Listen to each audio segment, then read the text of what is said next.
Thank you and good morning. And I'd like to say welcome to everyone that's here. And there'll probably be a few more people that will show up throughout the course of the next hour and a half. But let me say this real quickly before I bring up our CEO. In light of a lot of the unfortunate incidents that we have seen take place around the country, it became important to us, and particularly to me as your public safety director here in DeKalb, to be able to have an opportunity to bring clergy together from all religions and denominations, and churches and synagogues and mosques, wherever you may happen to be from or be representing. Because here's what's really important. We live in a very, very different time, as you well know, in this American history.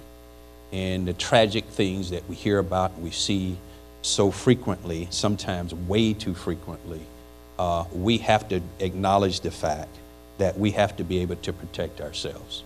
And one of the most tragic incidents that we certainly heard about and witnessed on our television was the event in Charleston, South Carolina, where 9 church members lost their lives. And in the fact that that was very, very tragic, we've seen other incidents across the country as well, too, where we've seen that there have been assaults in and around churches and synagogues and mosques across this country. So what we want to do here today, and my whole idea for bringing you all together and to introducing you to the DeKalb Police Department and another aspect of what we do in our Homeland Security arena, is to have an opportunity for one of our experts to come and talk to you about here's what we know in active shooter type scenarios. Here's things that you need to know and be aware of. But more importantly than that as well, too, you also will have an opportunity to ask some questions. There's no exact science as to how we get in front and ahead of some of this. But there are some opportunities, I think, in which we can discuss as a group that might be helpful and keep us ever in mind that these events can happen anywhere, at any time, and to anyone. It is sad to think about, but the reality of it is we've seen too many times that this has occurred. So it's incumbent upon all of us, and particularly those in the clergy community. You have an opportunity here today to hopefully take away some things that will be helpful to you and your congregations in which you serve. But importantly to us, we want to be able to save lives, and we want to try to prevent these types of incidents if we can. And there's some opportunities maybe where we can, and there's some opportunities where any of us could be anywhere at any particular time, at church, in a movie house, in the mall. It's just the times we live in. And how do we better prepare ourselves? And how do we better prepare and keep ourselves in place in our minds and understand and accept the fact that we live in a very, very different world. And it's a very dangerous world. And there are threats on our homeland that we know about, and we hear about them too often. Some are domestic and some are going to be international in nature, but it's the real world that we live in. And I want you, all of you, to be as protected as you can, to be as aware, as knowledgeable as you can as to what we need to do in the event that something happens. We pray that it does not, but I think we have to be realistic to the fact that these are the things that do go on in our country and our environment today. 5 years, 10 years, 20 years ago, it may not have been an issue, but today it is. So therefore, being that it is, I have a responsibility, and what I've been appointed to do by the CEO is to make sure that this county stays safe. And we spend countless hours, day and night, sometimes sleepless, doing that to make sure that this county stays safe. We also have here this morning as well, too, are many clergy that's outside of DeKalb County. And we got a lot of neighboring counties that are here that are represented from other churches as well, and synagogues and mosques from neighboring communities here and around DeKalb. We welcome you as well, because the knowledge is to be shared by all of us. So I want to thank you all for being here this morning. Thank you all for taking the time. We really ended up with a much larger audience than I really had anticipated, to be perfectly honest with you. But I really appreciate you being here, and I think you're going to find this morning to be very dynamic. And if you have questions later on, right after the presentation, I strongly encourage you to ask. Please don't be embarrassed by asking, because you may ask a question that could save somebody's life. So ask those questions. Even if you feel they're tough questions, we'll answer them the very best that we can based on the information that we have. And if it's something we can't answer for you today, I will promise you and assure you we'll get back to you with an answer. So I want to thank you all very much. I'm going to ask our Interim CEO, Lee May, to come up, who will be followed as well, too, by a state representative here from DEMA, who will also do a brief remarks, and then we'll go right into the presentation. Thank you all very much.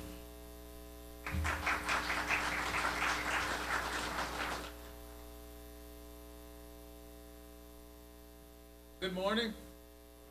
Again, my name is Lee May. I'm the Interim CEO here in DeKalb County, and I truly want to thank each and every one of you all for coming out to experience the information that will be communicated here that will benefit all of us, not only you and your individual experiences, but in the totality for the county as a whole. I'm going to thank Dr. Cedric Alexander and his leadership as our Deputy COO for Public Safety. As he said, his #1 charge is to keep DeKalb County safe. And he's been doing a good job in providing leadership in that capacity here in DeKalb County, but as you all have seen, a lot around the country as well. And so we're blessed to have his leadership here in DeKalb County. I want to thank our police department, Chief James Conroy, as well for his leadership in our police department. Pastor Bush, thank you again, as always, for your friendship. Thank you for hosting this. Rehoboth Baptist Church is truly a partner in DeKalb County and making sure that we have the best county that we have. Today is critical, you all, because as Dr. Alexander mentioned, you know, our country is a lot different than it was even when I was a kid. Some of you all say you're still a kid, Lee, but it's changed a lot. You know, people used to be able to go to the movies and be safe. Absolutely, they were able to go to houses of worship and feel comfortable as they worship their God. And we've seen things change. Charleston not only hit us as a nation, it hit me personally. I knew Reverend State Senator Clemente Pinckney personally. I had an opportunity to work with him some years ago. And he was just a tremendous man, a humble man, but truly a public servant. So to have the house of worship transformed into almost a house of horror is something that none of us ever wants to see, but it's a reality that we have to prepare for. And today is for that. You have Detective Walker that will be giving a presentation at some point from our police department. And I'll tell you this, I don't know what he's going to say here today, but we had him do a homeland security assessment for our office, the office I go into. And when I tell you, he scared the dickens out of me. Every time I walk in my office, I look across, there's a parking deck right across the street. I look to make sure there's no snipers over there. Thank you, Detective Walker, for that. I appreciate you for that. But it's important to know, you know, what your risk exposure is, and even how to respond in those situations. And that's what today is all about. And it's in any kind of crisis situation, whether it's an active shooter, a terrorist threat, whether it's a weather emergency, whether it's your water being out, as we've experienced this past weekend. We ought to know how to operate in any of those particular instances, and we're hopeful that today will yield a little bit more information for you all to know how to respond. One of the critical things that we have to understand is communication is key. So a crisis can really be exposed tremendously when there's a lack of communication. And we want to make sure that as you all are responding to individual crises, that you are absolutely connected with real-time communication about what's going on. And so I'm hopeful that everyone signed in at the desk as you came in. If not, we would ask that you would actually sign in with all your contact information.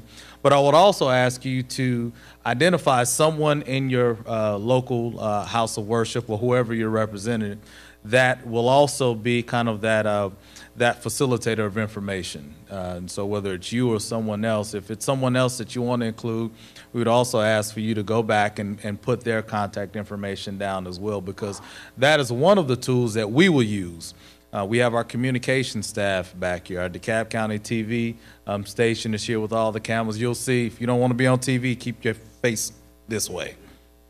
But our DeKalb County Television station is here because this will be played on Channel 23 on Comcast. But we also have our communication staff here, and that is critical because a lot of times you just need to know what's going on. When the water was out, a lot of you all didn't know immediately what was going on. I got a lot of calls of people saying, I know I paid my water bill, I'm current.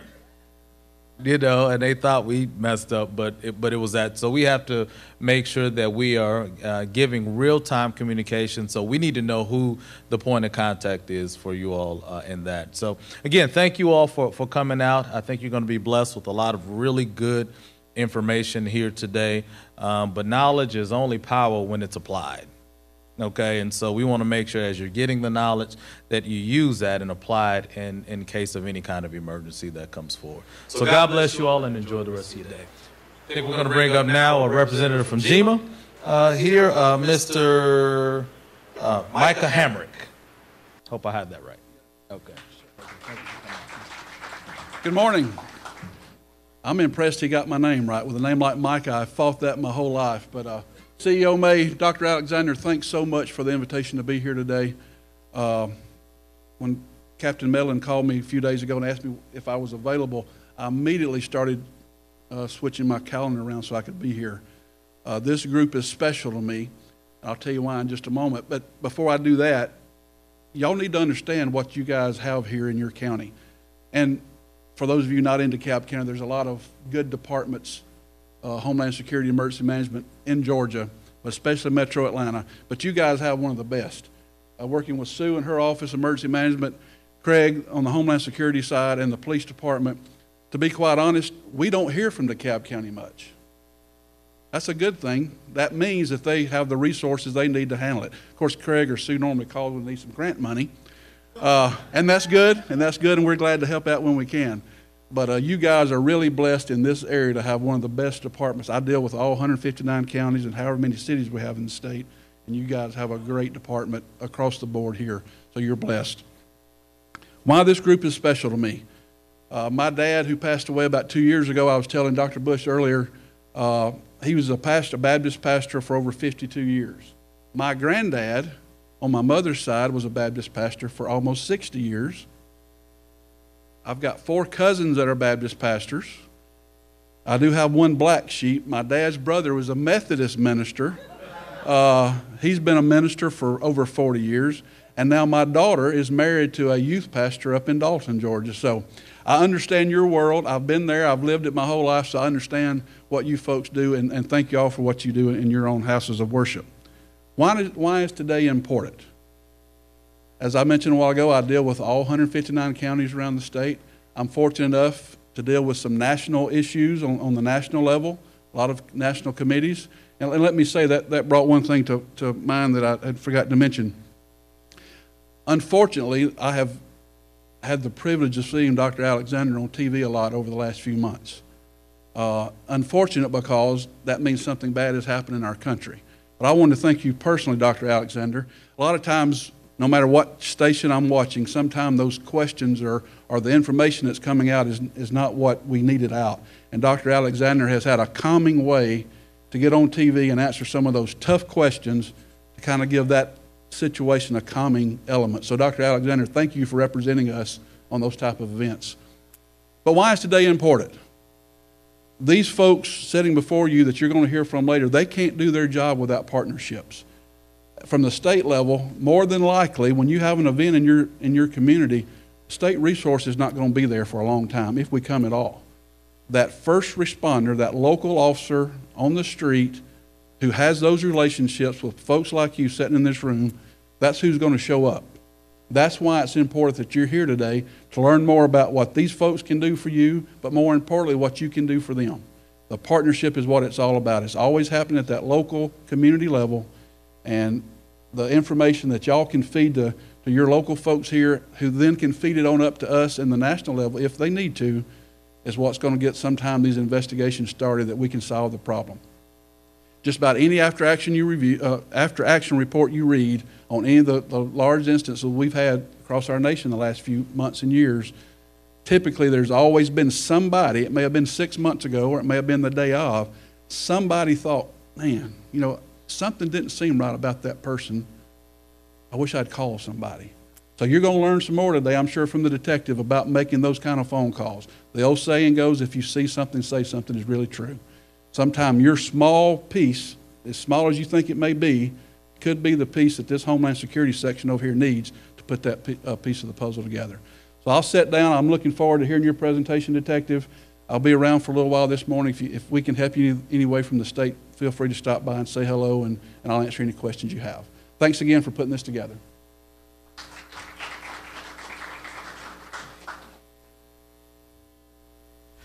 Good morning, everyone. My name is Detective Walker. I'm with the DeKalb County Police Department. I'm actually attached to the Homeland Security Unit, and some of our responsibilities also deal with DEMA, which is DeKalb Emergency Management Agency. I kind of like for you all to know, right off the bat, you're dealing with one of your own. And when I say one of your own, you're dealing with a Georgia boy here. I know some of you all are from other states. Welcome to Georgia. You know, you weren't born and raised here. I was born and raised here. When I say you're dealing with one of your own, I was born and raised in DeKalb County. Went to Shamrock High School. Went to Broad Lake Elementary. I still call it DeKalb College. I know it's Georgia Perimeter, but again, I'm a DeKalb boy. Went to DeKalb College and graduated from Georgia State University. So you can't get any more Georgia than right now that's up here on this stage, okay?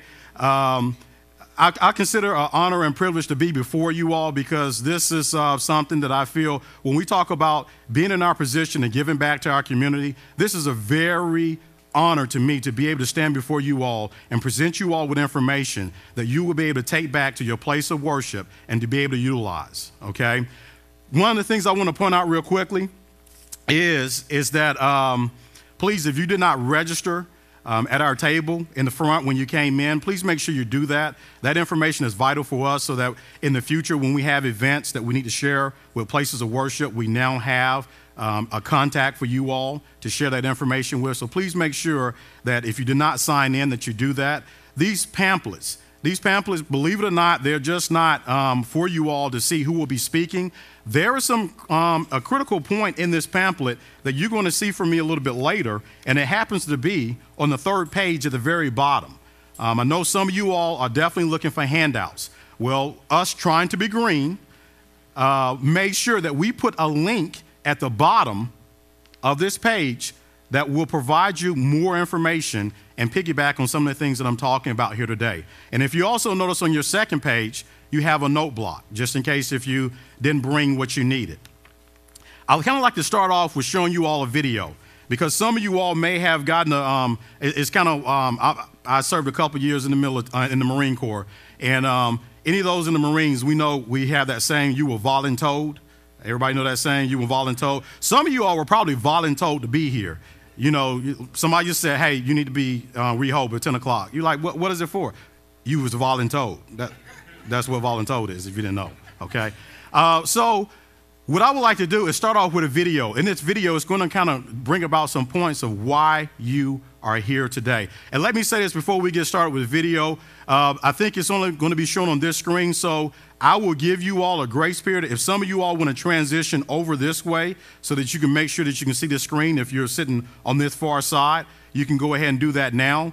But we want to make sure that you can turn your attention to this screen up here where you will see the video and also the presentation. Please. We're looking right now at the Mother Emanuel Church. It is quiet there this morning in Charleston, but the city of Charleston and the nation still reeling over that tragedy, coming to grips with what happened. We want to take a look at a memorial outside the church, which we are doing right now, flowers and balloons to remember the 9 victims. And David, you were just getting back. You were there last night. Yeah, and as I mentioned to you, Robin, just 3 people survived this, and we always learn about the instincts that kicked in. You know, in one case, the grandmother who said to her granddaughter, 5 years old, as you just said, to lay there and play dead. That's the only way we're going to survive this, and that is how they were able to get out. We're going to hear more about her this morning. We are going to talk about those who lost their lives. We're going to remember those, and we're learning So much more about what happened inside that room during the Bible study. The hunt for the killer, his arrest, 21-year-old Dylan Roof, flown back to South Carolina last night. He will face a judge this afternoon. ABC's Steve Osunsami begins our coverage in Charleston. Good morning, Steve. Good morning to you, Robin. Families are coming here to this church, dropping off candles and flowers and their tears. The suspect, the 21-year-old accused in this horrific shooting, appears in court today. And we're learning from investigators that he is talking with them and admitting to the crime. For just a moment, it's the top of the hour, so we want to kind of reset for our viewers what's been going on there in Wisconsin. So stay right there. It's the top of the hour, 4 o'clock Eastern time. At 10:25 Central time, a 911 call went into the Oak Creek Police Department there just south of Milwaukee, where a shooting took place at that Sikh temple. A gunman killing 6 people that we know of. Many more were injured, including women and children were just recently, some of them left out of the basement of that facility. An officer engaged with this gunman that was at the time outside of the temple. He managed to shoot the gunman down, and the gunman is presumed dead. That officer shot multiple times, was taken to an area hospital, and is being worked on as we speak. For several hours, there were as many as 30 to 50 people, estimates, trapped inside that temple. Police tactical forces were then inside the facility, which is about 17,000 square feet. There you see it, a large facility that they had to sweep through and check all the nooks and crannies for the possibility of a second gunman. That so far has not been confirmed, and we're assuming that's not the case, but we are awaiting another press conference with fresh information. That a man was shot and killed inside the chapel at this World Changers Church International. A worker at the church leading a prayer, opening the prayer service today. And as the longtime member who talked to Karen indicated, there were a lot of people who go to that prayer service on Mondays, Wednesdays, and Fridays at 10. Different people lead the service. But as he was leading the prayer at the start of the service, a man walked up to him and shot and killed him, shot him at point-blank range. We're getting indications from the longtime member that it was an employee of the church who shot another worker from the church. The longtime member of the church also said it's sad and scary because the witnesses, after seeing who shot the man leading the prayer, realized they knew the shooter.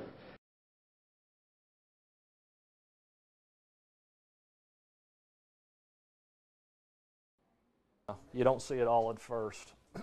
It takes a little while to really grasp what's been done. Pastor Sean Faircloth was the first to see what was done to his church overnight. Broken glass, busted locks, holes in walls, random acts of violence in every room. Looking around, robbery wasn't on these suspects' minds. Destruction was. The extent of the damage, the malice, the obscenities written on the walls and things such as that, this was just absolute evil. A shotgun, their weapon of choice, blast holes found in TVs and copiers, but those are at least intact. The pastor's office, nothing that could be broken, is left in one piece. Someone capable of doing this amount of damage has severe problems. And I know they're going to pay a heavy price with the law. At Countryside Baptist Church, the vandals were caught in the act, but had time to destroy a stereo system and punch holes in the stained glass window. Despite the damage, Associate Pastor Rick Wilson says he's not angry, just sad. And I think God forgives these young men if they'll ask for his forgiveness, and we've certainly forgiven them. They do need to go through the justice system and pay for what they've done, and hopefully they'll learn something through that.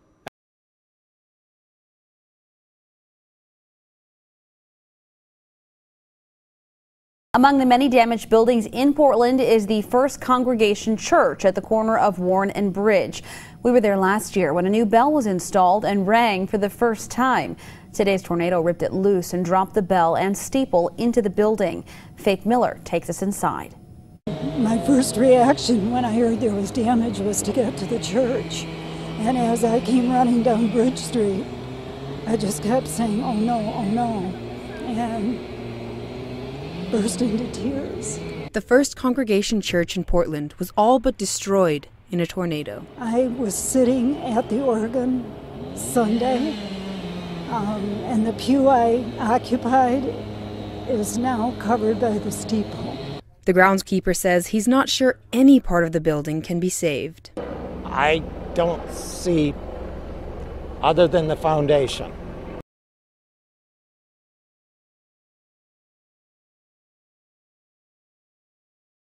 It's in South Carolina, fire at the Mount Zion AME Church in Greeleyville. It's the 7th church fire in the South since the massacre at Emmanuel AME. Williamsburg County Fire Chief Randy Swinton confirms up to 50 firefighters are on the scene and describes the fire as totally involved, but says it is too early to tell if this is arson. The very first video there we're all familiar with took place in South Carolina. And even our interim CEO mentioned that he had a personal tie to that. And some of us in the audience may have had a personal tie to that. But the thing was that whether we had a personal tie or not, it all affected us in some way or another. Because, again, we see that there was a place of worship that was affected by that, a place that we all reference as being a safe place. And something of that travesty took place there. The second video you see there was at the Sikh Temple. And the Sikh Temple incident, actually, there were several people that were injured in that incident. Took place back in 2012 in Wisconsin. Myself and another co-worker of mine, we had the opportunity of meeting the police officer who was the first on scene in that incident. It was the officer that responded to that incident. The guy, he actually was a white supremacist, went into the temple, started shooting. When the officer arrived on scene, he pulls up. He has the dash cam of it. Pulls up. He actually sees 2 victims laying on the ground. He goes up to tend to the victims, just as unaware of the shooter on the inside. While he's tending to the victims, the shooter actually comes out, sees the police officer. Now, the police officer in this incident tells us that he's looking down and happens to look up and sees the shooter, and they kind of catch one of their eyes at the same time. Well, unfortunately, the shooter got the drop on him before he was able to get the drop on the shooter. Now, this shooter, believe it or not, he was standing about here from what he told us in the seminar we went to, and the shooter was probably standing at the rear door, probably a little bit further. With one shot, that far away, the first shot hit the officer right here and went down and destroyed his windpipe. He could not get out on the radio. Unfortunately, that officer was shot 12 times. He survived the incident. And then there's another story that I talk about in there, another video clip that I show in there that talks about world changes. And some of us are familiar with the world changes incident where you had an employee that doing Bible study goes up and shoots the teacher doing Bible study. You know, and the thing is that the people in the congregation realize, whoa, this is one of our employees that's committing this act. Okay? Some of the other clips in there you see are acts of vandalism. And unfortunately, believe it or not, churches are not immune from vandalism now. Another act you see is severe weather.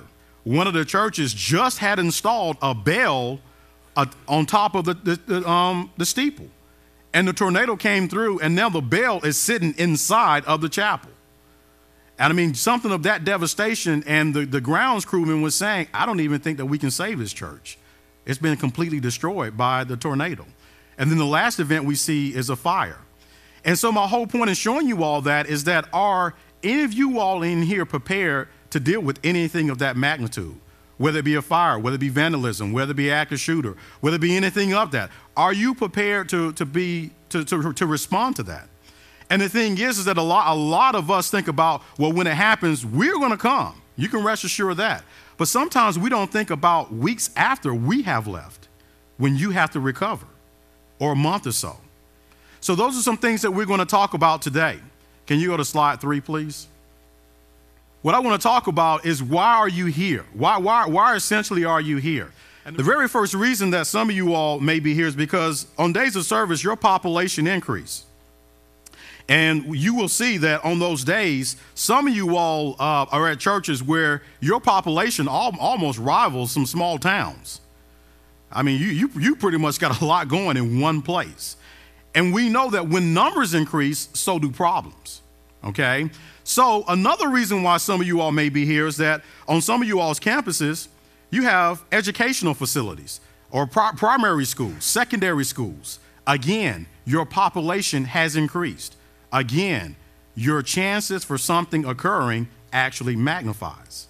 It increases, okay? And lastly, some of you all are starting to be places of refuge, whether it's feeding the homeless, whether it's, a storm happens in this area and people are able to come to your place of worship and get resources. Again, when you increase numbers, you increase the probability of something happening, okay? Next slide, please. So what we see here, the reason why you're here, again, I want to reiterate, all of these events up here have happened at places of worship. You heard it before I came up here. It used to be a time 10, 15 years ago, we know we could go to the church and everything would be good. But we now see times have changed. It's totally different now. We've got to be on guard at church just like we have to do when we're away from church. And it's sad to say that, but that's just the reality of the situation. So what I hope to do here today, next slide please, is I'm going to go over some of the session objectives. Number one, we're going to talk about what is an emergency operation plan. Why is that? Why am I talking about that? And why is that the first thing I'm presenting to you all? We're going to look at that. What it takes to implement one. I've spoken about it, so we're going to talk about what does it actually take to implement an operation plan. We're going to deal with active shooter. I know some of you all are here particularly just for that, okay? So we're going to look at that also. What to do in the event of an active shooter. Some people may not know because it really changes the dynamics of the situation when you have active shooter and we come into play, and we're coming. I can tell you that. DeKalb is coming, okay? But there are some things you need to know prior to us arriving. And recommendations for house of worship on dealing with active shooter, resources provided by the community, to the community by DeKalb Police Department. Those are things that we're going to look at because believe it or not, there are some things that we actually offer that a lot of people still don't know that the Department of Public Safety provides to you all. And it's a key word. It's free. It's free. I know that's the moneymaker, I know churches have budgets, so anything is free is good, right? So, see, I got an amen. I got my first amen for the day. All right. So, we're going to look at a couple of those issues and everything. And I promise you all, I'm sorry I have to do this because I'm finally where the roles are reversed here. I promise I won't keep y'all. Oh, okay. I get a couple laughs on that. I promise I won't keep y'all long. So here's what I was talking about. When you go to this link that's at the very bottom of your handout here, you're going to go to a page and it's going to have several resources on that page. The very first you're going to see is a guide for developing high quality emergency operations plans for house of worship. You're going to see that there. And the reason why we did this is because you can take this link and you can forward it to as many people as you know and not have to worry about, trying to copy something and send it to them. In this day of technology, you can just take that link and you can send it to as many people as you know to share that information with them. Next, you will see the active shooter preparedness webpage by Department of Homeland Security. There's an independent study course by FEMA. It talks about preparing for mass casualty incidents, a guide for schools, higher education, and houses of worship. Again, some of you all are just not a place of worship. You have places of institutions of learning on your grounds. So you need that bit of information also. The FBI Office of Partnership Active Shooter Incidents Resource page. This is another I'm going to tell you, there's a lot of resources that is on that page. It does not just deal with active shooter. There are a lot of other things on that page also. And lastly there, you see that the resource to prepare for specific types of emergencies, ready.gov prepare, it really goes on dealing with flooding, severe weather, fires. That is another great asset to have when you go to that. This is what it's going to look like when you go to that link. So I put this up here so you know that, hey, that doesn't quite look like what you showed us. This is what it's going to look like when you go to that link. Okay? And again, please feel free to share this with anyone that you come across because, again, this is critical information that's on that page. Now I want to go into your guide for developing high-quality emergency operation plans for houses of worship. Okay? From here on out, you will hear me say EOP, and pretty much EOP means Emergency Operation Plan. That's pretty much what it is. Back in June of 2013, FEMA came out with this plan because I'm kind of getting a little ahead of myself, but what I want you all to understand, after 9/11, the game was changed not just for maybe businesses or anything. The game was changed for everyone. And what we saw at the 9/11 was that there are events now that affect just not the general population, but is also affecting houses of worship. What I mean by that is that some of you all may have heard the terms hard target and soft target, okay? Hard target pretty much are like your military installations. Hard target is where you may see someone that is armed that is out at the front of the perimeter. They have a gate around the place or whatever. So if someone that is armed or is bent on chaos tries to come up and do something to that location, there is someone there to be able to prevent them from completing their objective, okay? Soft target means is that simply there's no one there. There's no one, if someone is bent on causing harm or chaos, there's no one there to prevent them from doing that. And some examples of soft targets are your place of worship, your malls. Before 9/11, we saw stadiums, athletic events, kind of like that. But we see that that has also changed. So FEMA came up with this to kind of address some of the events and everything that we saw after 9/11. So the reason why I'm talking about this so much is because please go to this link and you can download this manual and share it with your entire staff. So everyone can be on one accord in regards to what to do for the emergency operation plan. Again, it serves as a guideline for equipping your organization or community to manage any emergency that it may be faced with. It also assesses the potential roles and actions to take in an emergency. So some of you all may be saying, well, I may not know what to do in the flood. It kind of assists you in that role of what you may want to look at in the flood. Some of you all may say, I don't know what to do in a tornado. And we did have a tornado many years ago that affected the Dunwoody area. Kind of wiped out certain parts of the Dunwoody area. It was a major event. So that is something that one can look at and say, hey, if something happens like that in this area, what resources do we have available to us? How do we go about doing that? And then lastly, it provides a perspective on responding to an active shooter, which we're going to go over here a little bit in a few. So one of the key things that you want to do for the steps of creating an EOP is, some of you all, believe it or not, you have the resources and you're sitting on them, but you didn't realize it. And the reason why I say that is because when you develop your EOP, you want to look at who in your congregation or who are your members are part of the military, are part of law enforcement, part of a medical staff. And you want to bring these people in and have a meeting with them and say, hey, if we're presented with a such and such situation, what is your recommendation that we could do in this situation that would mitigate the damages or the losses that we may have? Okay, that's something that you can look at. Military personnel, trust me, they get training just like we do. Some of them do. So you're able to go in and relish on their experience to assist you with your matters, okay? When you do that, when you get your meeting together, you want to look at what do you think is your greatest threat that you're going to be faced with as a church, a place of worship, synagogue, mosque. What is your greatest threat? What do I mean by that? Well, unfortunately, some areas you keep getting vandalized. That may be your greatest threat. You're not worried about anything else. You're not in the floodplain. You're not in this. Your greatest threat is vandalism. So how do we mitigate vandalism? Again, get your committee together. Let's look at some things of how we can mitigate that, okay? You may be in a floodplain. How do we mitigate that? It may be too costly to move. So how do we look at dealing with where we're at? I know up north we have in Marietta and Cobb, some of those are almost, in some other areas almost called like Tornado Alley. How do they, if a tornado comes through there, how are they prepared the next day to have service somewhere else? And that's something that sometimes we don't look at. But those are things that you have to look at in planning and with planning this organization and everything. So after you've gotten your group together and after you had a meeting and you looked at what threats that you're going to be faced with, after creating your EOP, your emergency operation plan, next you want to practice the various scenarios.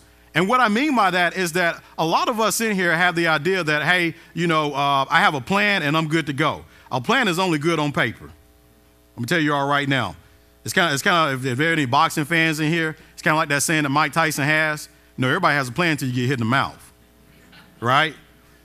So it's funny because a lot of people may have plans, but it's like when something happens, people scattered to the winds. And you're like, whoa, whoa, whoa.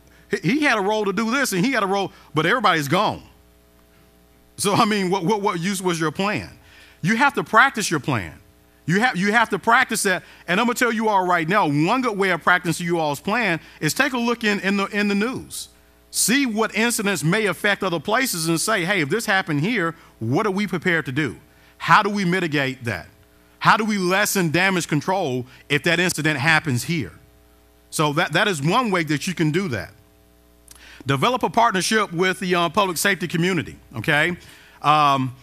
You will see us here. We have some representatives from fire. We have some representatives from our emergency management agency that is here. And I'm going to talk a little bit later about the resources that we have to offer the citizens and people who work in DeKalb. Develop a relationship with them. And let me say this, people, this is not a one-way street. It's not I don't want you all thinking that, you know, it's just you reaching out to us. It's a two-way street here. We need the relationship with you all. We need the relationship with you all, okay? Key and point, the relationship we have with Rehoboth. Look where we're at today, all right? It's a two-way street. It is a two-way street. So don't think that it's just you all just giving and the police department just holds on to it. No, it's a two-way street. We need that relationship to go both ways. Develop a relationship with other faith-based houses of worship in your community. There are many streets here in DeKalb where you can go down the road and you will probably see 10 to 15 churches on one road. But I can guarantee you this, and probably guarantee none of them probably talk to one another. And that's a shame. Because people, whatever affects one person will affect the whole. Whatever affects one place of worship in that community is going to affect the other. And when I talk about this EOP, there may be a church or a place of worship in your community that may already have one. Why go and reinvent the wheel? Go talk with them and find out what they're doing. Hey, we heard that you all had this happen last week.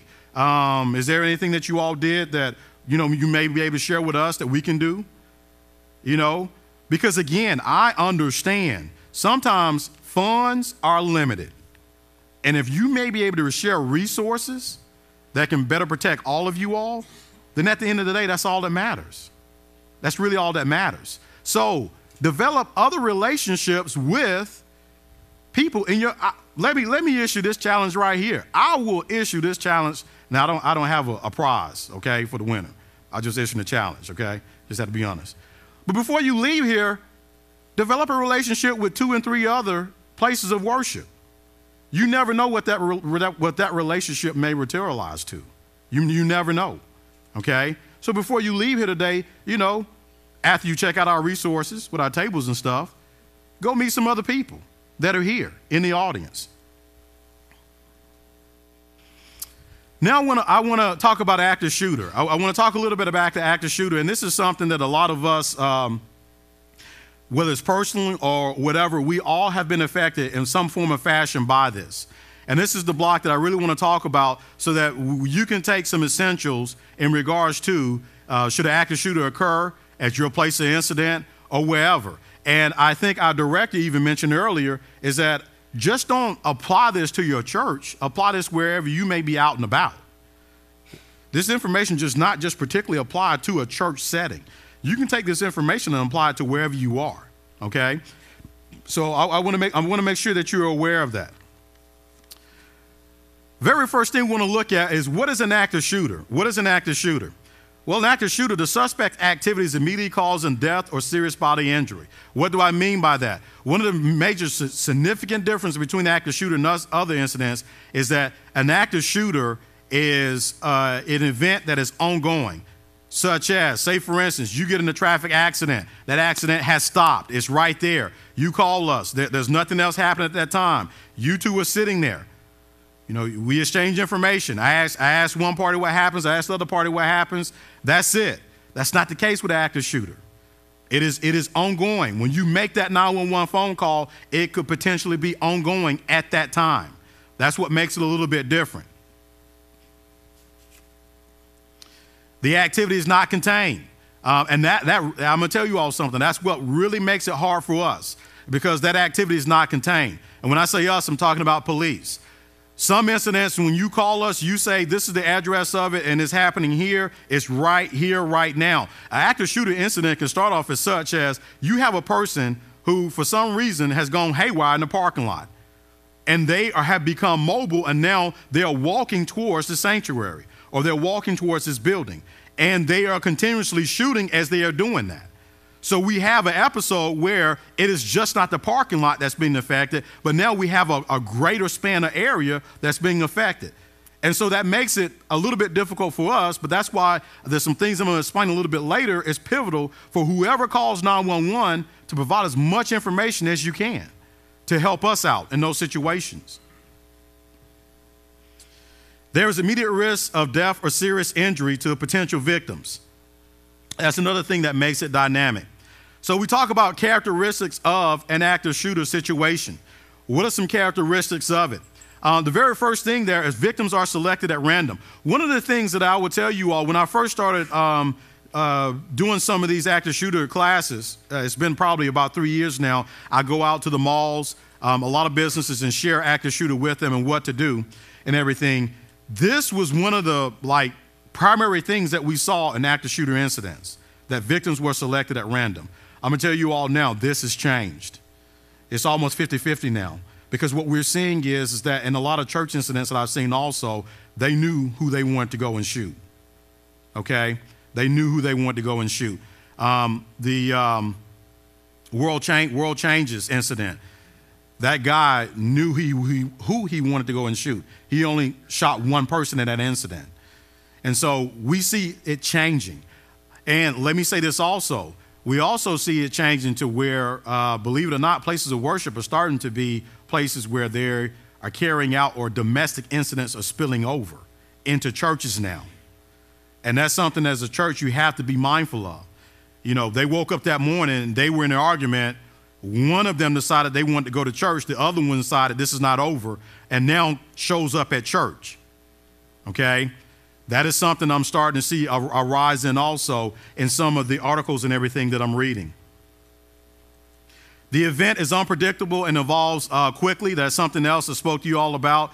It's very unpredictable with the active shooter. You don't know what he or she is going to do, and that kind of makes it a little bit harder on our end, okay? And that's why it's very critical for when we talk about providing information that you all provide us with as much as you can. And in looking at this, what I also saw is that of 160 active shooter incidents that occurred between 2000 and 2013, 60% ended before law enforcement arrived. Now, why do I have that in red? Well, that's important, people, because this information that's being shared here, those seconds before we get there is going to matter. Because 60%, that's over half of the incidents ended before we would even have a chance to get there. Now, let me tell you this. July 25th actually made 15 years for me with the DeKalb County Police Department. I was fortunate enough where I graduated from Georgia State 1 month and I started DeKalb Police Academy the next month. I say that to say you all, my 15 years, I can tell you all right now, in my years of experience, anytime a shooting comes out, you can rest assured DeKalb County Police is going to be there within seconds. I'm not talking about minutes. I'm talking about seconds. And you're not just talking about one officer coming. It's almost sometimes the precinct commanders have to call up the whole precinct because everybody's coming. Now, I just want to let you all know what you are dealing with and the quality of officers that you have here in this county. We are coming. But if any situation or incident, seconds matter.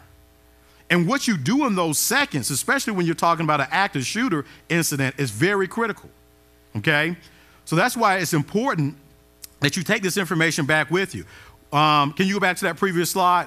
What I want to show is at the very bottom of that slide, most of this information, again, that I shared with you all, it came from an FBI study that was done on active shooter incidents.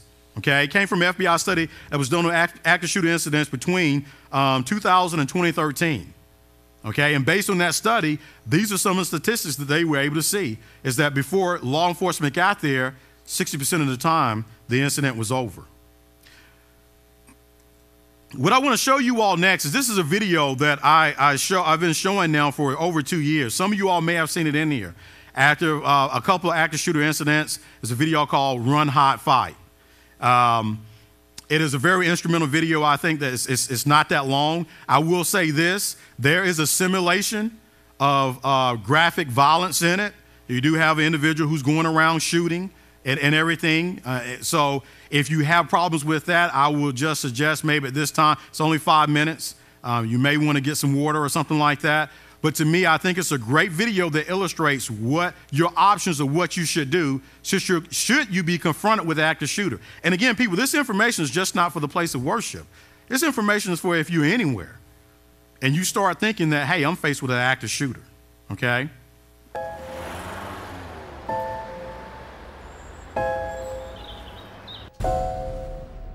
It may feel like just another day at the office,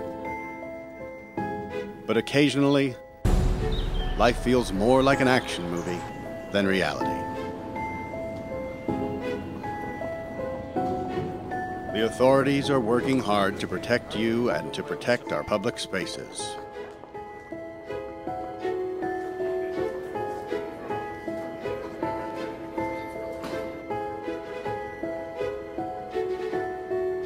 But sometimes bad people do bad things. Their motivations are different. The warning signs may vary, but the devastating effects are the same. And unfortunately, you need to be prepared for the worst.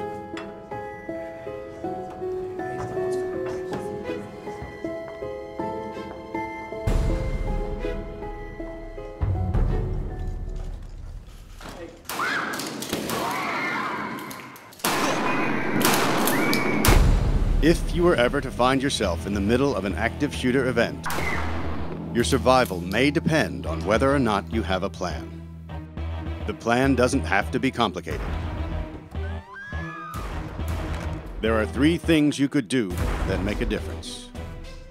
Run, hide, fight.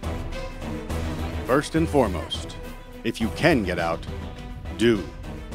Always try and escape or evacuate, even when others insist on staying. Encourage others to leave with you, but don't let them slow you down with indecision. Remember what's important, you, not your stuff. Leave your belongings behind and try to find a way to get out safely. Trying to get yourself out of harm's way needs to be your #1 priority. Once you are out of the line of fire, try to prevent others from walking into the danger zone and call 911.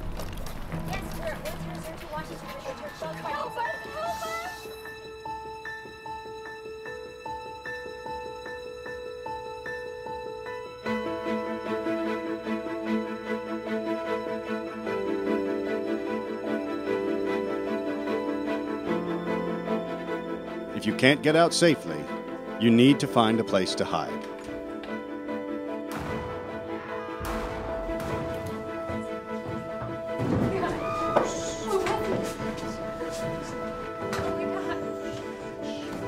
Act quickly and quietly.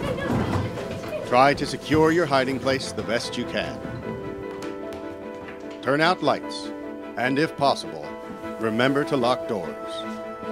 Silence your ringer and vibration mode on your cell phone. And if you can't find a safe room or closet, try to conceal yourself behind large objects that may protect you. Do your best to remain quiet and calm.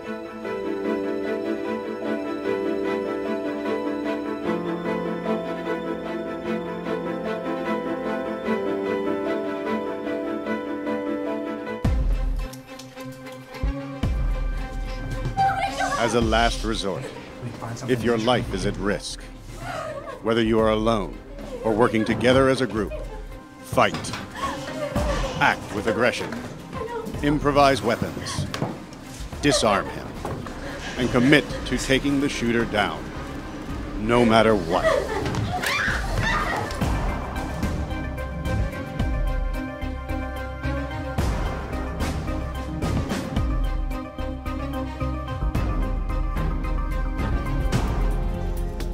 try to be aware of your environment. Always have an exit plan. Know that in an incident like this, victims are generally chosen randomly. The event is unpredictable and may evolve quickly. The first responders on the scene are not there to evacuate or tend to the injured. They are well trained and are there to stop the shooter.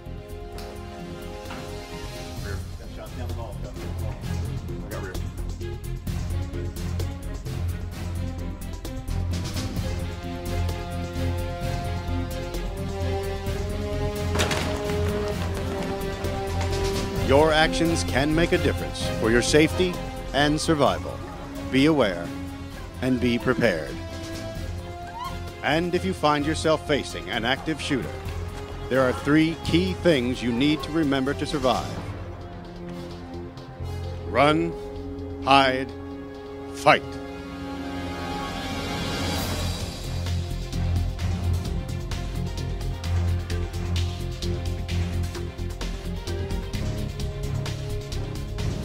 You all can easily go to YouTube, and if you put in Run, Hide, Fight, the video will come up for you.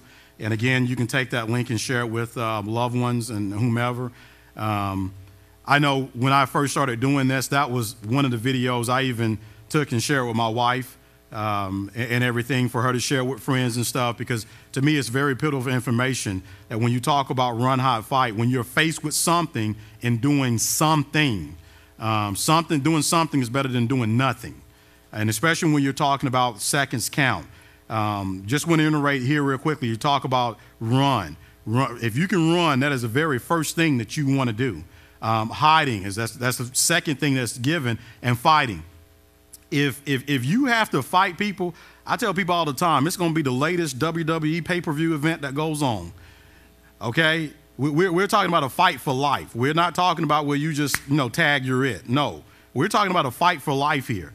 So if the only thing I have nearby me is a chair, then that chair is about to be my best friend at that time, okay? I even read of an incident of an active shooter at a church. Well, believe it or not, the congregation did something versus doing nothing. They took the hymnals and started using them for a different purpose. It wasn't for the Sunday morning song. They started throwing it at the guy, and that subdued him enough to where then they hopped on top of him and held him in place until the police got there. So they had the presence of mind to do something. And so that's when we talk about, run, hide, fight. You now have embedded in you options to do something versus doing nothing. What I want to talk about are police priorities. And the reason why I say that is because a lot of people need to know what we are going to do when we arrive on scene. And it's very imperative that you understand that and know that. The very first thing that we are going to do when we arrive on scene is that we as police, we have got to address the threat, okay? We've got to address the threat. And the reason why I say that is because nothing else can happen until the threat has ended. Nothing else can happen until the threat has ended. Sometimes when I go to malls and when I go and talk to schools, I reiterate to them the importance of, especially if there are kids in the play. Kids are used to maybe sometimes coming up and running to, police officer and this and that. And I tell them, trust me, after the incident is over with, we'll hug as many kids as you want to. But then is when you need to secure that child so we can come in and do our job and make sure that we address the threat. Nothing else can be done until the threat is addressed. And another reason why I say that is because a lot of people sometimes, especially if I'm a visitor here, I may not know where to go. If I see the police coming in, I'm figuring maybe he or she knows where I need to go. That's not the time that you probably want to ask that police officer for directions. Okay, just being honest. That's not the time. You're going to kind of be left to yourself or someone else at that facility to find out how to get out, because we are coming in to address that threat. Okay, secure the incident location. Once we're able to address that threat, second, we're going to secure that incident location. And what I mean by that is that once we secure it, there will be no movement of people coming in or coming out.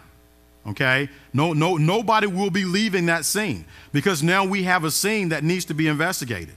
And I can tell you all from an investigator point of view is that we don't like things leaving a scene because it hinders the investigation. Okay? And lastly, what you see in red, and the reason why I have that in red is talks about provide aid to the injured, is because, again, my co-workers in the rear, the fire and EMS that are here, that are present, they can't come in and do their job until we have secured the scene. Because I'm going to tell you right now, as long as bullets are flying, they'll tell you they're not coming in. All right? They are not coming in. But until we secure that scene, then those that may be injured now can receive aid.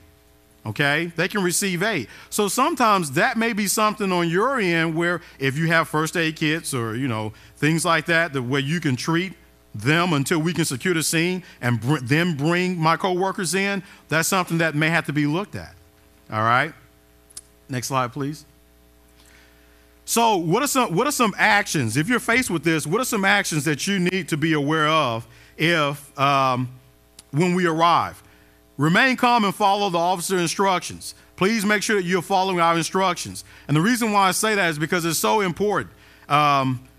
If we see that there are people not following instructions, you're going to gain the attention of that officer. And it's not going to be probably for the good aspect.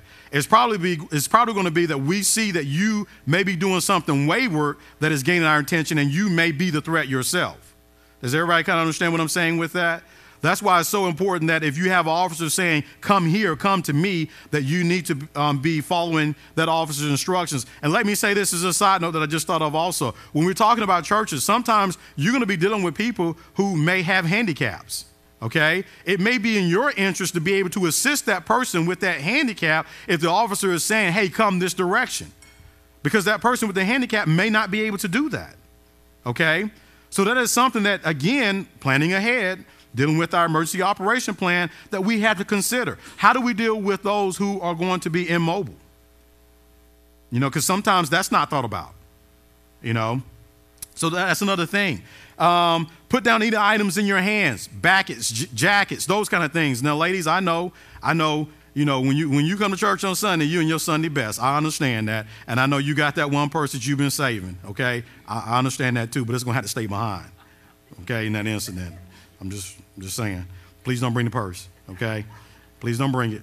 Put things down and follow the instructions of the officers, okay? Please make sure you're able to do that.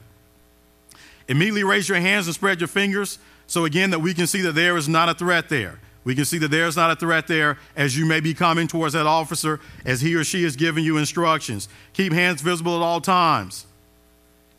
Avoid quick movements towards officers, such as attempting to hold on to them for safety. Again, we will be more than happy to provide all the hugs and everything after the incident is over with. But if we're coming into that location to deal with that threat, that is not the time that we can do that. Okay? And that is essential just not for you to understand. That is essential for people at your place of worship to understand also. Okay? Avoid pointing, yelling, and screaming. Don't stop to ask officers for help or directions when evacuating. Again, this is when the scene has not been secure. We're coming in to address that threat.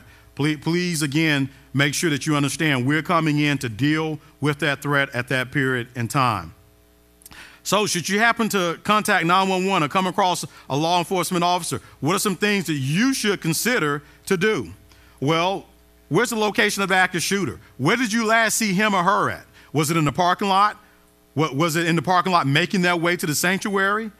Was it in the parking lot, or were they in the sanctuary making their way to the parking lot? Whatever actions you saw, that is going to be pivotal to us. Number of shooters, physical description of shooters.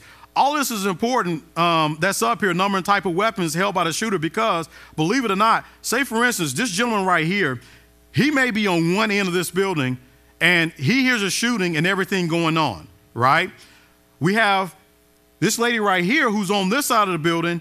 She hears something in her area of the building.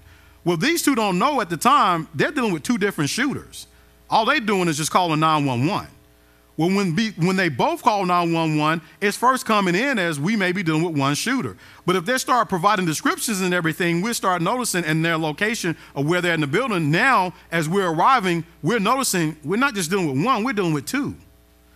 That's very pivotal for us, because we're coming in based on the information given to them, knowing that now we're not just dealing with one, we're dealing with two. And that kind of helps us with our response. So that's why everything you see up here is very pivotal in regards to what information that you're going to provide 911. Also, number of potential victims at the location. This helps out our medics and our fire staff to know that as they are staging nearby, how many people they may potentially have to come in and treat after we have secured that location. They know if you say 5, then they know already, hey, we got a potential 5 that we're going to have to come in and treat. So they know that. And that is something that's very pivotal also. Some additional recommendations. Ushers and parking lot volunteers are key personnel. What do I mean by that? I don't think a lot is spoken about or a lot of attention is placed on your ushers and your parking lot staff. Or some may have parking lot ministries. The reason why I say that is because nobody knows your church better than you. You know when ushers and parking lot personnel, they know when they're dealing with visitors. Not only that, they know when they're picking up when Sister Johnson just ain't right today. Something's not right with Sister Johnson. I don't know if she didn't take her medication this morning or something, or she had a cup of coffee, or something's just not right with Sister Johnson. Well, they're what you call your first line of defense. They're going to pick up on that before anybody else will. And so what I'm saying here is that you might want to look at incorporating your ushers and your parking lot ministry into this meeting that you're going to have dealing with your emergency operation plan. Okay? But also, if these people notice that, what is their next line of action? What should they do next? Do I just sit down on the information? Who do I tell? Okay? And let me say this also. You have to be very careful who you put on the usher and the parking lot ministry too, if you're going to give them this responsibility. Because I can just imagine, say for instance, someone didn't quite see somebody come in the right way one morning. Are they going to stand there and stand next to them and look at them the entire time of the service? You know, tell them, I got my eye on you. I mean, we have to think about that. So what are their course of actions that you're going to tell them to do if they see something suspicious? Staff members should have nameplates or tags so police can easily recognize them. If we come into a facility, and I know most ushers have name tags, but if we come into a facility, we want to know who are the key personnel that know that building. It helps us out if we know that, hey, I can look at a name tag and say, oh, I know you're usher, please come with me. Or I know you're the maintenance personnel, which is key for us on incidents, the maintenance personnel.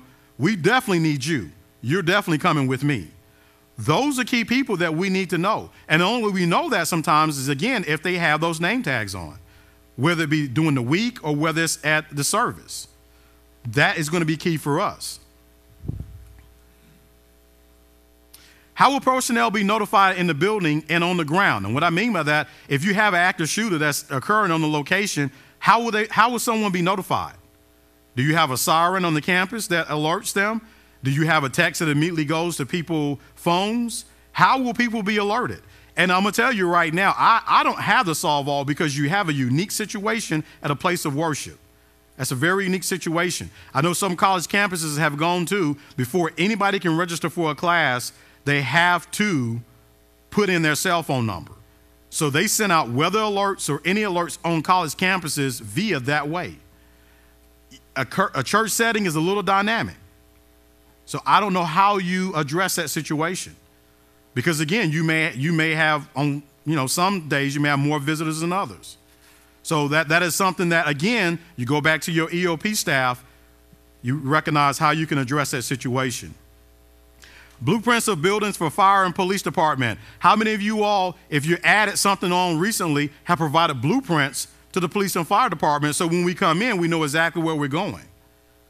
Or if you added something on, you may have an officer who may be familiar with your building, hadn't been there in a while, you added something on, he comes in the door now, and that's no longer a door. That's kind of a bad feeling for us if we're responding to an emergency situation. So again, have you provided those additions or blueprints to the public safety department? Do you have controlled access points to your buildings? And the reason why I say that is because during the week, I understand doing services, but during the week when you have just staff here, do you have access control points? Can someone freely walk onto your campus and into your building and into your office? I will pretty much say most of the churches that I've visited, you've got to push a button or something and someone pushes a button to let you in. There's a camera there, and they see who you are, you say who you are, and someone has to let you in. Or someone comes to a locked door, peeks through a hole, asks who you are, and find out, what's going on and stuff. So do you have controlled access points? Also, another thing, the reason by having controlled access points is if you go to lock that building down, do you have the availability of locking the building down? If we're going to say all of a sudden we have a lockdown of this building, how do you lock this building down? Do you press one button and all the doors lock so the threat does not come in? Or how do we go about locking a building down? That's something else to consider there. How will everyone know when the building or campus is safe? That's another critical thing is how do we know the all clear is given? So that I'm after 15 minutes, I'm like, I think it's okay, and I walk out and the threat is still there. So how do we know it's safe for us to proceed to do whatever we need to do? Some of the recommendations that I know some of the schools have been doing is that they wait until police come and tells the classrooms it's okay for you to come out. There are different recommendations out there. Again, if you go to that link that I spoke about, they have recommendations on there also that you may utilize for what the all clear signal may be. Do you have a first aid, a trauma kit that is accessible to the staff and guests? Again, if the first aid kit is all the way in the church office, what good is it going to do us in here if we have someone that is severely injured and we're waiting for that scene to be secured? So that so that someone can come in and treat them. What else can you do? I can't emphasize enough about developing the EOP, the Emergency Operation Plan, and implement it. Don't just develop it, but also implement it. Want to reiterate, get to know and develop a relationship with your local public safety community. That's very important. Attend training and have training exercises yearly with church staff. You've got to do this. You can't just have the plan and there's no training that goes in concordance with the plan. And I'm gonna tell you all something right now. There are a lot of things out there and training that's provided for you all, and sometimes it's free. Okay. Acquire and use communication devices. This is one thing. This is a sore spot to me right here. There are a lot of places of worship that it was in the church budget to go and get radios. And they went and got the latest and greatest radios, but guess what? They're sitting somewhere in a closet. Some of y'all in here may be in that situation. You don't have to raise your hand, okay? What good are they in the closet? What good are they in the closet? How if I'm in the parking lot ministry, how am I going to contact someone on the inside and let them know that, Sam is not on his best behavior today and he's acting a little crazy out here in the parking lot? How do I let the ushers and everybody inside the congregation know that if I don't have a radio? That's something to consider. Because again, some of you all come from large churches, okay? And smoke signals and pigeons ain't gonna work. You're gonna need something a little bit more where I can press a button and get in contact with someone right away, all right? So that is something that you've got to consider. And let me say this also when we talk about communication. I know some of you all in here may even hire us or the city officers to come and work at your church or your place of worship when you have services. It is pivotal that you incorporate those officers into your plans and let them know what the plan is. It's one thing for you to be running this direction when you're supposed to be running this direction and the officer is trying to tell you which way to go, and you're like, but no, in our plan we go into the woods. No, I don't think that's the best for you to go to the woods right now. So please, if you have officers that work part-time doing your service, please make sure you incorporate them into the plan. Also, some have gone to video surveillance as a deterrent for property crimes. And these have been excellent for when it comes to investigating the incident. Now we have a lead of who may have possibly caused that crime. Or sometimes when people see cameras, sometimes they turn and go in the opposite direction because they know that their face is going to be on that camera. So what I want to talk about lastly here is that resources that the DeKalb County Public Safety Department has to offer. A lot of people don't know we do have a Citizens Police Academy here. We do have a Citizens Police Academy here. Lieutenant Holmes, who's over here to my right, your left, He's from our training academy. When we finish the seminar, he will be more than happy to answer any questions you have about our Citizens Police Academy. And the reason why I mention our Citizens Police Academy is because a lot of people actually don't know what we do as police officers. The Citizens Police Academy allows you, to me, a close and intimate view into our police department and shows you the various areas that we have. I had the opportunity once of going and sharing an aspect on Homeland Security to our citizens that were in the police academy.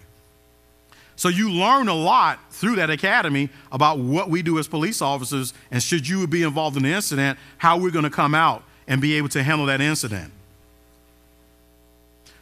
The next is the DeKalb County Fire Public Education Unit. I can say right now, I probably have been working with them for 3 years now.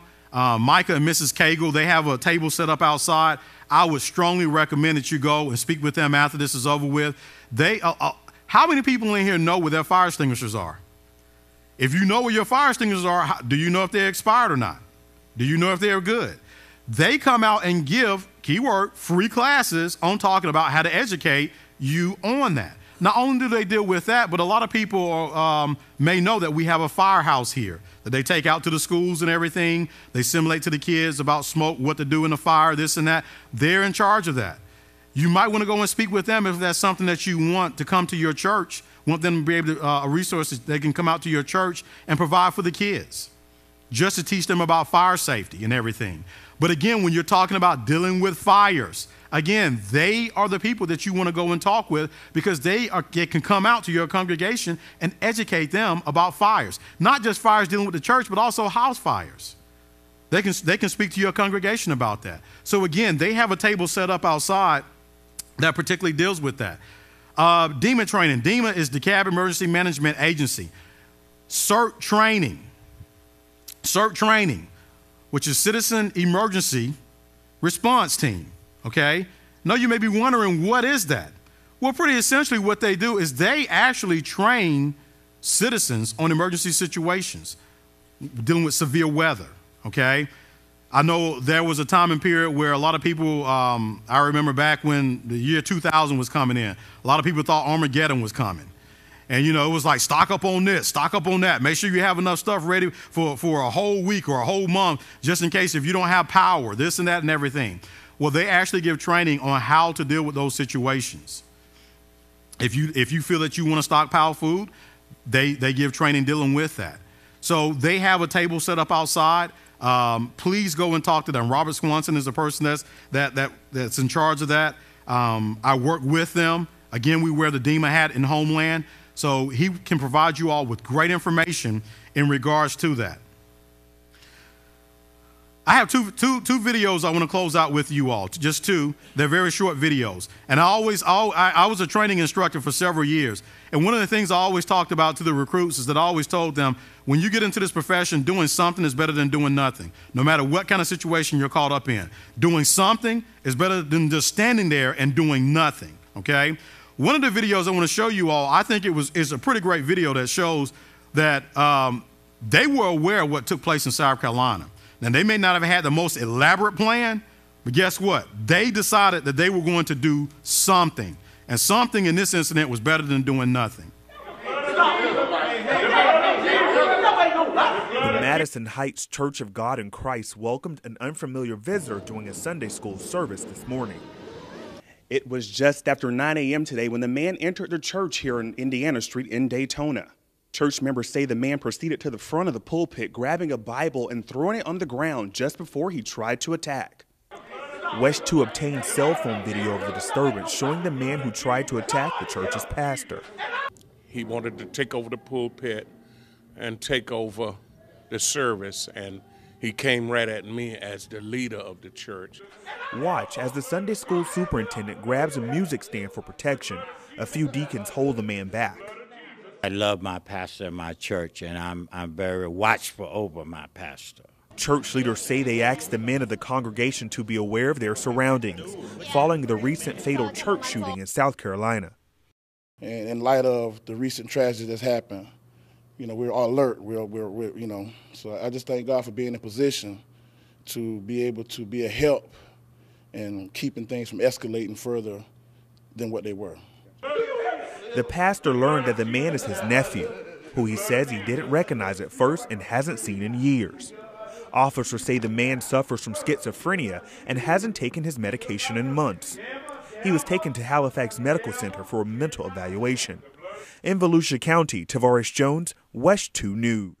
To admit, when I first saw that video, my first thoughts were to pick up the phone and to call the Falcons and to speak with Dan and say, hey, I think we got a problem to plug the hole for Matt Ryan.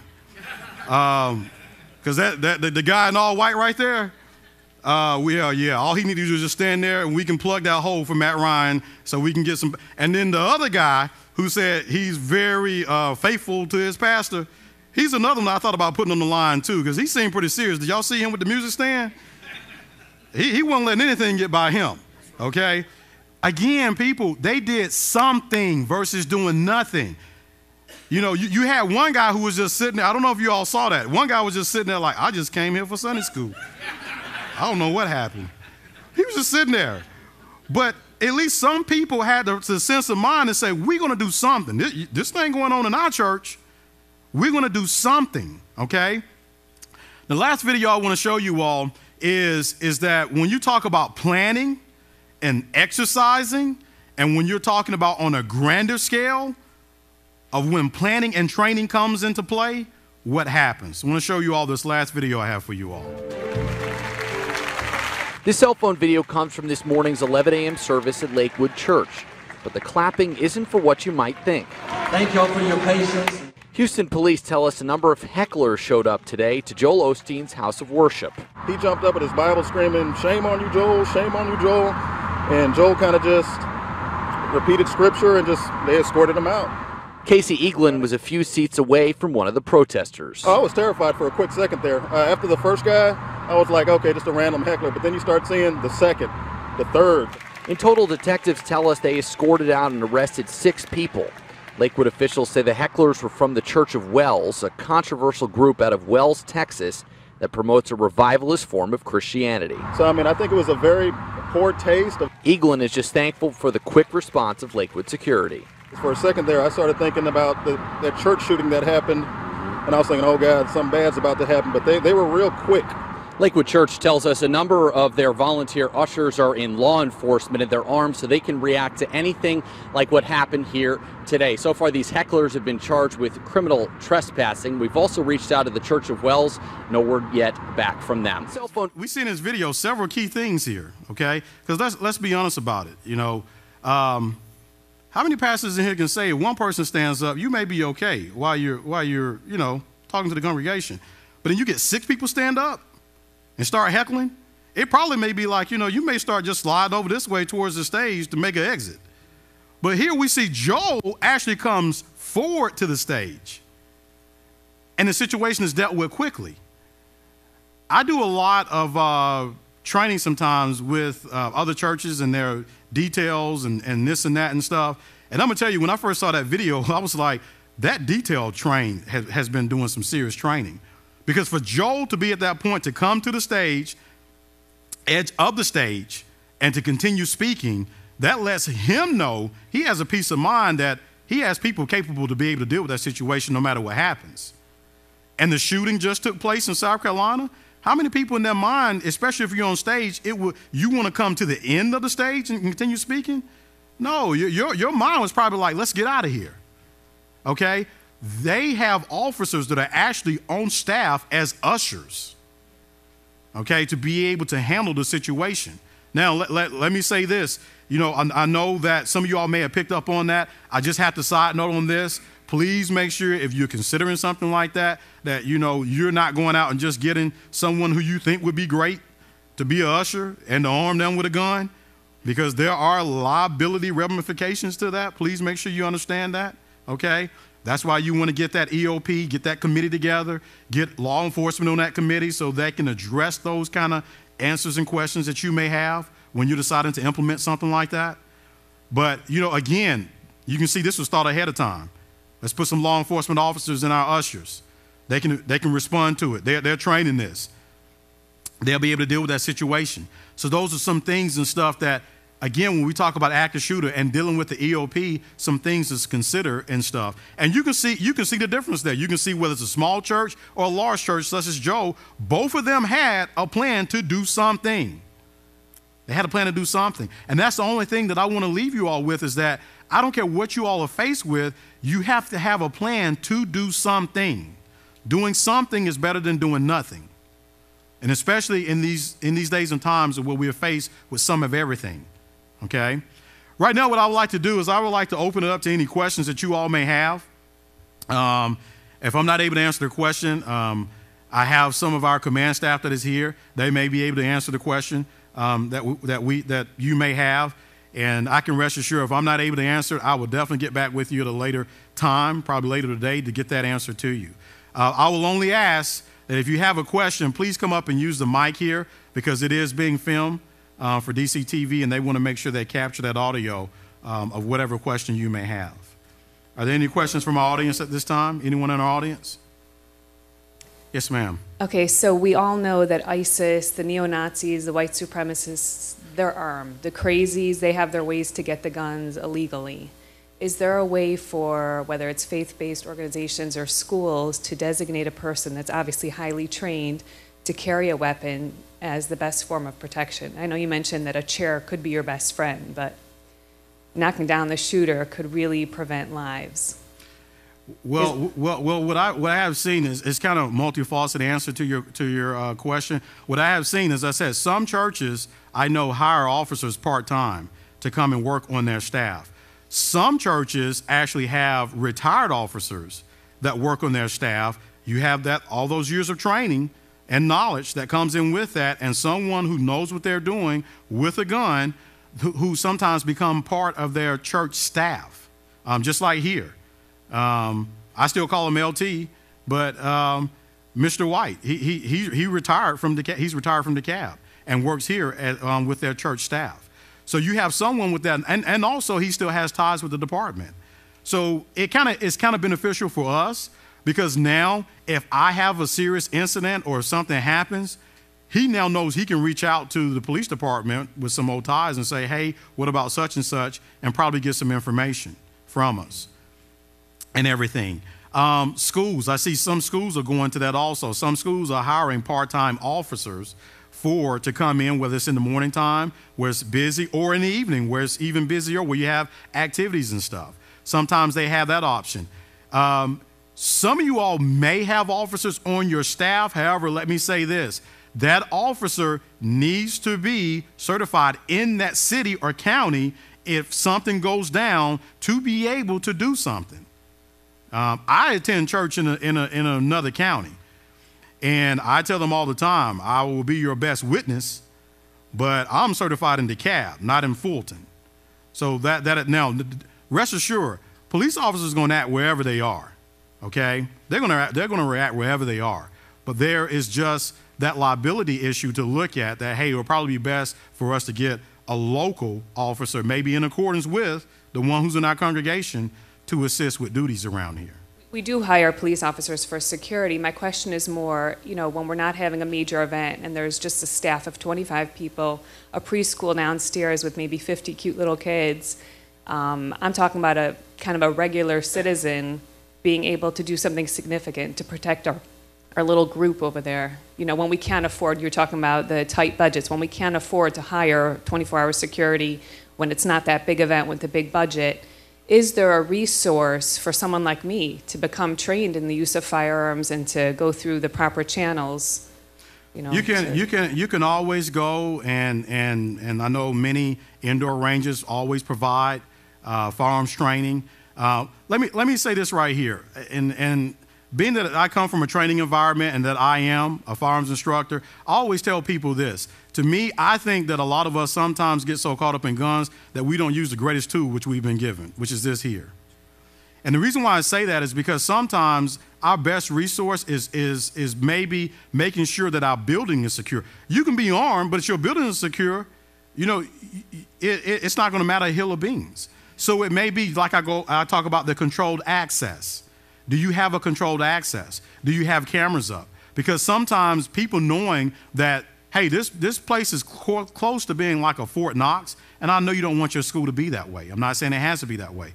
But if you have security measures in place, sometimes that deters that person from even thinking about coming to your place, because they know the staff and everyone is aware of everything that's going on, such as wearing name tags or I got to buzz in to get into this building. Even the parents are aware of visitors when they come, and they're picking up on, hey, can I help you? Can I do this? Can I do that? That's why, and as I said, a lot of things, a lot of questions that you're asking me, if you go to that link that I speak about, it addresses some of those things in there when you're talking about higher education and institutions of learning. There are some things you will probably find out that's informative for you in there also. Is there anything from the command staff or? Thank you, and that's really a good question, and I'm going to give it to you. He was very nicely political in his response to you, right? So I'm going to give it to you from where I sit as your public safety director. You have the right to bear arms. You have a right to protect yourself. If you choose to purchase a weapon and to carry it in and around your synagogue, you certainly have the right to do that. Understand the fact that you may not have money in your budget in order to hire off-duty police officers. It may be something that y'all have to do as members of your own synagogue. What I would encourage you to do, of course, is make sure that you talk with your attorneys, make sure that you receive proper training in the use of a firearm so that y'all don't hurt each other, all right? But you do have the right to do those things to protect yourself and protect your congregation and your parishioners as well, too, okay? And in the interest of time, we'll take one or two more questions, but let me say this to you. First of all, let's give the detective a great round of applause. I mean, wasn't that just absolutely extraordinary presentation? Thank you so much. I mean, just a great job. And you can come on down and join us if you like, detective. So one or two more questions, but let me say something is what will happen during an active shooter. This is, and we know from the footage we've seen here today and from other footage and from what we see and hear that goes on around the country and these events where you have church shootings, someone is going to end up dead or seriously injured. This is a real serious thing. And this presentation is very serious. But in a real live scenario, we're going to respond, we being DeKalb Police or whoever may be your host agency and depending on which jurisdiction that you're from. But here in DeKalb, we're going to respond, and as you heard the detective say, when you call, we are going to come, and we're going to come very hard, and we're going to come very fast. Now, with that, when we arrive to that church, that mall, that school, or wherever the case may happen to be, we're going to be receiving information, hopefully, as to what's going on inside. If we hear gunshots that are being fired from the outside where we are inside, we're not going to wait. The first couple officers on the scene are probably going to be the first to respond. Because what we know today, we don't wait to muster up for others to get there. We have to go in, we have to take immediate action, and because we are armed, our immediate goal is to move you away from being the target to us being the target, because we have the ability to fight back. But you must adhere to all the things that are said here. Now, while all that is happening, there are dozens of other units that are heading that way as well too. Also, our SWAT team will be en route. And once they arrive to that scene, once our SWAT team arrive to that scene, if there's an active shooter inside, we have identified that shooter. We may have them situated or located in a place or barricaded into a place. SWAT will come in.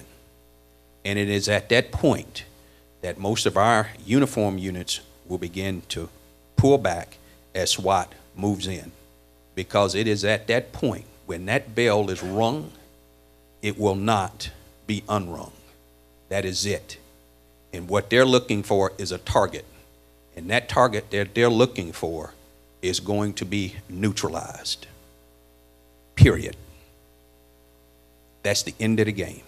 These are serious matters. We train on these types of scenarios every day, every week. But understand, once we're called, once SWAT entered that building, it's game over.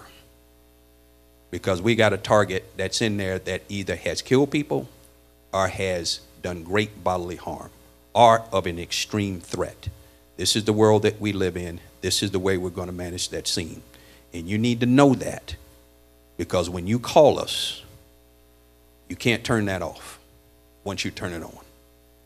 So this is very serious. I hope that what you take away from here with you today, that you understand the magnitude of this. And unfortunately, and sad as it may be, the likelihood of these types of events to continue to happen are going to be great. That's a reality. It's not a matter of where it's going to happen or how it's going to happen. It's just a matter of when. And we all need to be cognitively aware of it happening and be ready to respond.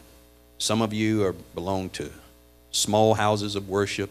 Some belong to large houses of worship. Your ability to access security and do the things you need to do are going to be very different. But you have to decide within your own congregation what fits you best. But you do have the right to defend yourself. You have the right to defend your congregation. Now, how you choose to do that is going to be left up to each one of you individually. But when you call us, we are coming. That's our job. That's what we rehearse for, and we practice for it every day.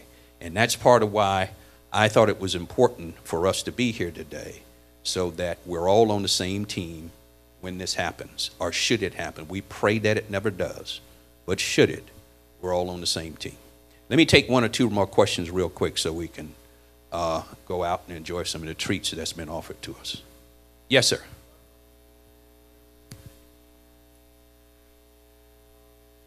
Thank you, sir, for your clear answer and referring to the Second Amendment rights that we're reminded of today that we need to consider. Could you all do some sort of cost benefits analysis for congregations considering these matters? Because what pastors are going to probably do is look at the costs, look at the benefits of arming someone. This is something we'd rather not talk about, we'd rather not consider, but as you pointed out very clearly, it's something we should consider. So if we see the costs and benefits, how does one go about doing this? We can make our own determinations. Thank you. And what I would ask Captain Metlin, who heads our Homeland Security Unit, any questions that you have in regards to that question, what I will ask you to do, you meet with Captain Metlin during the break here momentarily, and just ask him that question, and we'll see how we can help you do that. Sit down with you and help you do it if, you know, if that's feasible. Okay, but at the end of the day, your church, your congregation, your house of worship is going to have to answer that prayer. I mean, going to not answer that prayer. Yeah, answer that prayer. I did say the right thing. Freudian slip, but yeah, that may be a prayer that has to be answered. But we're willing to help you do whatever it is that you need to do and helping you in that decision-making process. Any other questions? Real quick. Yes, sir. Just wondering what kind of permits are required to have a gun, and how do they apply? Well, under Georgia's new law, anybody can carry without a permit, right? You still have to have a permit legally.